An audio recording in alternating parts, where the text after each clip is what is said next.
বেনারস বলছে তোমার আম বাগান আছে, আমার তো নেই, আমি একদিন নিম গাছে আম ফলিয়ে দেখো। বেনারস সেটা করে গেছে, সেই নিম গাছটা এখনো আছে।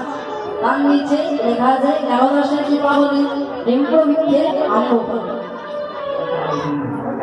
সেই বেনারসের মানুষ, বেনারস যেই গ্রামের মানুষ, সেই গ্রামের মানুষ বেনারসের গ্রামে জন্মগ্রহণ করতে পেরে আমি আমাকে নিজেকে এত ধনী বলে, এত পৃথিবীর সব থেকে ধন্য ব্যক্তি বলে আমি নিজেকে নিজেই মনে করি।